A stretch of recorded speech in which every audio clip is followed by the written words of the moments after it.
देश और प्रदेश की जनता का प्रधानमंत्री जी पर अति विश्वास है। देश प्रदेश जानता है जी, कांग्रेस के पास न नेतृत्व है, न नीति है, न नियत है काम करने की। लीडर के रूप में प्रस्तुत करे तो इंडिया गठबंधन घोषित करे उनको प्रधानमंत्री का उम्मीदवार। इंडिया गठबंधन में उनको प्रधानमंत्री का उम्मीदवार घोषित नहीं किया। उनकी पार्टी ने खुद ने प्रधानमंत्री का उम्मीदवार घोषित नहीं किया। 400 पार हो या 425 हो, भारत के संविधान को कोई परिवर्तन नहीं कर सकता। क्या उम्मीद करें, क्योंकि राजस्थान का पिछले 2 बार के लोकसभा चुनाव देखिए तो 25 की 25 सीटें भाजपा के खाते में गई थी। क्या इस बार हैट्रिक बन पाएगी? देश और प्रदेश की जनता का प्रधानमंत्री जी पर अति विश्वास है और इस 10 साल के अंदर माननीय प्रधानमंत्री जी ने देश के इंफ्रास्ट्रक्चर में हो, सामाजिक कल्याण के माध्यम से गरीब की जीवन परिवर्तन करना हो और अंतर्राष्ट्रीय स्तर पर भारत की ताकत बढ़ाना हो। आप किसी भी गांव में चले जाएं, हर आदमी जन ये कहता है कि नरेंद्र मोदी जैसा मजबूत नेतृत्व, ईमानदार, देश के प्रति समर्पित और जिन्होंने देश को आगे भी बढ़ाया, देश को सुरक्षित करने का काम भी किया और देश से आतंकवाद को भी समाप्त किया। आज हम उनके कार्यकाल को देखें तो इस 10 साल के अंदर भारत की सामर्थ्य, भारत की ताकत दुनिया में बड़ी है। दुनिया का एजेंडा तय करने की भारत की ताकत बड़ी है। ये नरेंद्र मोदी जी का नेतृत्व है और जनता को विश्वास भरोसा है कि नरेंद्र मोदी जी के नेतृत्व में प्रदेश में और देश में फिर से 400 के लक्ष्यों को पार कर सरकार बनेगी। भाई साहब, कांग्रेस के नेता, खासतौर पर पूर्व मुख्यमंत्री अशोक गहलोत की बात की जाए, वो कहते हैं कि इस बार बहुत चौंकाने वाले परिणाम आएंगे और जो 25 का दावा राजस्थान में किया जा रहा है, 25 सीटें जीतने का और 400 पार का जो दावा किया जा रहा है, वो पूरा नहीं होगा। वो तो विधानसभा में उन्होंने कहा था, कांग्रेस को अपना दावा करना ही चाहिए।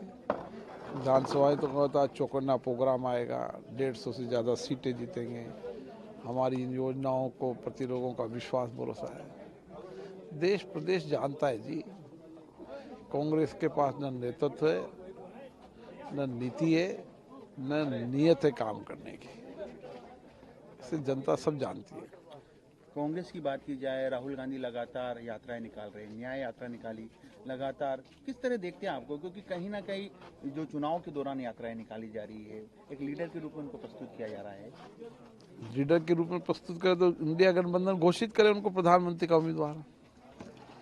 इंडिया गठबंधन में उनको प्रधानमंत्री का उम्मीदवार घोषित नहीं किया। उनकी पार्टी ने खुद ने प्रधानमंत्री का उम्मीदवार घोषित नहीं किया। अब कांग्रेस केवल जातियों के आधार पर देश को विभाजन की रणनीति के तहत चुनाव लड़ना चाहती है। गलत तथ्यों को, गलत अफवाहों को पेश करके चुनाव लड़ती है। जैसे ही मोदी जी के 400 पार नारे का नारा देश में चला, जन जन बोलने लगा, तो उस 400 पर वो कहने लगे कि 400 पार पे संविधान परिवर्तन होगा। आप देखिए, आज भी कांग्रेस झूठे नारे, झूठे वादे और असत्य बातों को कहकर समाज को दिग्भ्रमित करने का प्रयास करते हैं। मोदी जी ने कहा कि 400 पार हो या 425 हो, भारत के संविधान को कोई परिवर्तन नहीं कर सकता। सामाजिक न्याय व्यवस्था के अंदर और सामाजिक व्यवस्था के अंदर जो आरक्षण की व्यवस्था है, वो पूर्व में भी थी और अभी भी लागू रहेगी। कभी भी मोदी जी ने समाज के उस गरीब व्यक्ति की सबसे ज़्यादा चिंता की है। सबसे ज़्यादा अगर गरीब के कल्याण की योजनाएं जाति धर्म से उठकर कोई योजना बनाई तो नरेंद्र मोदी जी ने बनाई है। आज आप देखिए, इस देश के अंदर गरीब व्यक्तियों का मकान, शौचालय, गैस, हर घर पानी, हर घर बिजली, ये सब बुनियादी ऐसे इंफ्रास्ट्रक्चर करे जो उसकी जीवन की मूल आवश्यकता थी, जिससे वो जीवन भर संघर्ष करता था। अन्न, एक व्यक्ति को जो मूलभूत आवश्यकता है उसको पूरा करने के लक्ष्य से मोदी जी ने काम किया। गरीब कल्याण योजना उनका बड़ा आधार है, सामाजिक न्याय व्यवस्था उनका बड़ा आधार है, और सबको साथ लेकर देश को आगे बढ़ाना, विकसित भारत के संकल्प को पूरा करने उनकी कार्य योजना, ये देश की जनता और प्रदेश की जनता पसंद करती है। आपने कहा कि कांग्रेस विभाजन की राजनीति कर रही है, लेकिन कांग्रेस के नेता आरोप लगाते हैं बीजेपी की कि बीजेपी हिंदू मुस्लिम के नाम पर वोट मांगती है, विभाजन करती है। देखिए, विभाजन और तुष्टीकरण कांग्रेस ने किया है, वो तुष्टीकरण की राजनीति करती आई है। हमेशा देश में बड़े मुद्दे, बड़े फैसले पर फैसला नहीं कर पाते कि वो तुष्टीकरण की राजनीति बरसों तक करती रही, लेकिन अब देश की जनता समझ गई है।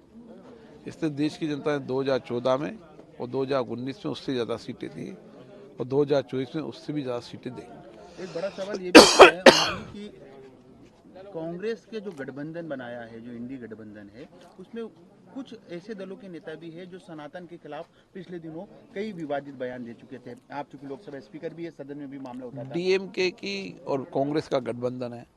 डीएमके के नेताओं ने कहा कि हम सनातन संस्कृति को समाप्त कर देंगे, और कांग्रेस का उसका गठबंधन है।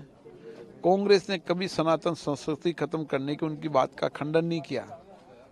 अगर वह ईमानदारी से उनके उस बयानों पर, उनकी उस चर्चा पर अगर वह मानती कि गलत है, तो उनके साथ गठबंधन नहीं करना चाहिए।